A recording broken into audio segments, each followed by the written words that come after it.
Super 6 హామీల అమల్లో ప్రభుత్వం పూర్తిగా విఫలమైందని, ప్రజాస్వామ్య హక్కులను అణచివేస్తున్న ప్రభుత్వంపై తిరుగుబాటు తప్పదని మాజీ ఎంపీ మార్గాని భరత్రాం తీవ్ర స్థాయిలో ధ్వజమెత్తారు.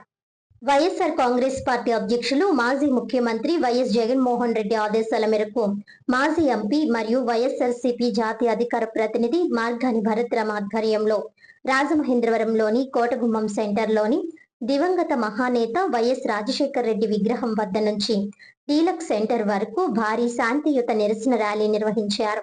ఈ సందర్భంగా మార్గాని భరత్రాం మాట్లాడుతూ రాష్ట్రంలోని 175 నియోజకవర్గాల్లో ప్రజలు ప్రభుత్వ వైఫల్యాలపై తీవ్ర అసంతృప్తితో రోడ్లపైకి వచ్చారని పేర్కొన్నారు.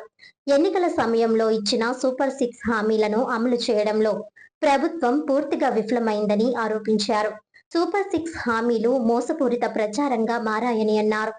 ఎన్నికల సమయంలో నిరుద్యోగులు, మహిళలు, యువత, రైతులు, పేదల కోసం గొప్ప హామీలు ఇచ్చిన ప్రభుత్వం అధికారంలోకి వచ్చిన తర్వాత వాటిని పూర్తిగా విస్మరించిందని భరత్రాం విమర్శించారు. నిరుద్యోగులకు తొలి సంతకం డిఎస్సిపై చేస్తామని చెప్పి ఇప్పుడు నియామక ప్రక్రియను వివాదాస్పదంగా మార్చారని ఆగ్రహం వ్యక్తం చేశారు. ప్రభుత్వం ఇచ్చిన హామీల ప్రకారం మహిళలు, నిరుద్యోగులకు చెల్లించాల్సిన వేల కోట్ల రూపాయలు ఇప్పటికీ బకాయిలుగా ఉన్నాయని భరత్రాం పేర్కొన్నారు. యువత భవిష్యత్తుతో రాజకీయ ప్రయోజనాల కోసం ఆటలాడడం దారుణమని మండిపడ్డారు. ప్రభుత్వ వైఫల్యాలను ప్రశ్నిస్తున్న ప్రతిపక్ష నాయకులు, కార్యకర్తలపై పోలీసులు ఒత్తిడి తెస్తున్నారని భరత్రాం ఆరోపించారు. తన నివాసంలోకి పోలీసుల అనుమతి లేకుండా ప్రవేశించి వ్యక్తిగత గదుల వరకు తనిఖీలు నిర్వహించడాన్ని తీవ్రంగా ఖండించారు. తన నివాసంలోకి ప్రవేశించిన పోలీసు అధికారులపై న్యాయపరమైన చర్యలు తీసుకుంటామని భరత్రాం హెచ్చరించారు.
ఈరోజు రాష్ట్ర వ్యాప్తంగా 175 నియోజకవర్గాల్లో ఈ ప్రభుత్వం ప్రజా వ్యతిరేక పాలన నిర్వహిస్తూ ఉన్నారు. ఈ 2 సంవత్సరాల కాలంలో సూపర్ 6లని హామీలు ఇచ్చారు. ఏ ఒక్క హామీ అయినా పూర్తిగా నిలబెట్టుకున్నారా? ఇవాళ గ్యాస్ రేట్లు మండిపోతున్నాయి. మీరు ఇస్తా అన్న 6 సిలిండర్లు ఎక్కడున్నాయి? రాష్ట్ర వ్యాప్తంగా 50 లక్షల పైచీల కుటుంబాలు ఉన్నాయి. ఎక్కడ 50 లక్షల సిలిండర్లు ఇంటూ 6 సుమారుగా 3 కోట్ల సిలిండర్లు ఇవాళ రాష్ట్ర గృహిణీలకి చంద్రబాబు నాయుడు బాకీ ఉన్నారు. ఈ రోజున యువత 1 కోటి మంది పైన ఉన్నారు. నిరుద్యోగ యువతకి ఈ 2 సంవత్సరాల్లో 72,000 కోట్ల రూపాయలు చంద్రబాబు నాయుడు బాకీ ఉన్నాడు. 18 సంవత్సరాల నుంచి 60 సంవత్సరాల లోపల ఉన్న మహిళలు 1 కోటి మంది దాకా ఉన్నారు. 1 కోటి మందికి 72,000 కోట్ల రూపాయలు మహిళలకి చంద్రబాబు నాయుడు బాకీ ఉన్నాడు. డిఎస్సి తొలి సంతకం అన్నారు. ఏది నీ తొలి సంతకం? అక్రమాలతో ఉద్యోగాలు అమ్ముకున్న ప్రభుత్వం చంద్రబాబు నాయుడు ప్రభుత్వం. దీనిపైన సిబిఐ ఎంక్వైరీ చేయాలి.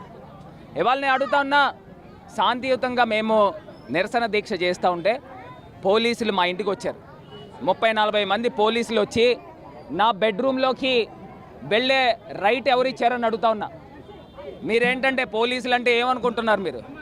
మా ప్రైవేట్ బెడ్రూమ్లోకి మీరు వచ్చి సోదాలు చేశారు. మేమన్నా టెర్రరిస్ట్లా? మీ దగ్గర ఏమన్నా అరెస్ట్ వారెంట్ ఉందా? ఏ రకంగా మా బెడ్రూమ్లోకి వస్తారు? ఇవాళ సీసీ కెమెరాలు ఉన్నాయి. ఆ కెమెరాలతో హైకోర్టుకి ఈడుస్తాం. పోలీసులు ఏంటంటే మీరు రక్షక భటులు. మీరు ఇవాళ రక్షణ చేయాల్సింది పోయి మీరు శిక్ష వేసే పౌరుల్ని శిక్ష వేసే మీ అహంకారాన్ని హైకోర్టులోనే తేల్చుకుంటాం. అయ్యా డీజీపీ గారు, ఒకటే చెప్తా ఉన్నాం, ప్రభుత్వాలు మారుతాయి. చంద్రబాబు నాయుడు జీవితాంతం ముఖ్యమంత్రిలా ఉండడు. న్యాయస్థానం ముందు సామాన్య పౌరుడి దగ్గర నుంచి దేశ ప్రధాని దాకా అందరూ సమానమే. ఇవాళ మీకు ఎవరిచ్చారండి హక్కు మా బెడ్రూముల్లోకి వచ్చి తనిఖీలు చేయాల్సింది? ఇవాళ పోలీసుల్ని డిమాండ్ చేస్తూ ఉన్నాము, మీరు బహిరంగ క్షమాపణ వైఎస్ఆర్ కాంగ్రెస్ పార్టీ నాయకులకి కార్యకర్తలకి చెప్పాలి. ఇవాళ మా ఇంట్లోకి వచ్చే అర్హత మీకు ఎవరిచ్చారు? నా బెడ్రూమ్లోకి వచ్చే రైట్ ఎవరిచ్చారని అడుగుతా ఉన్నారు.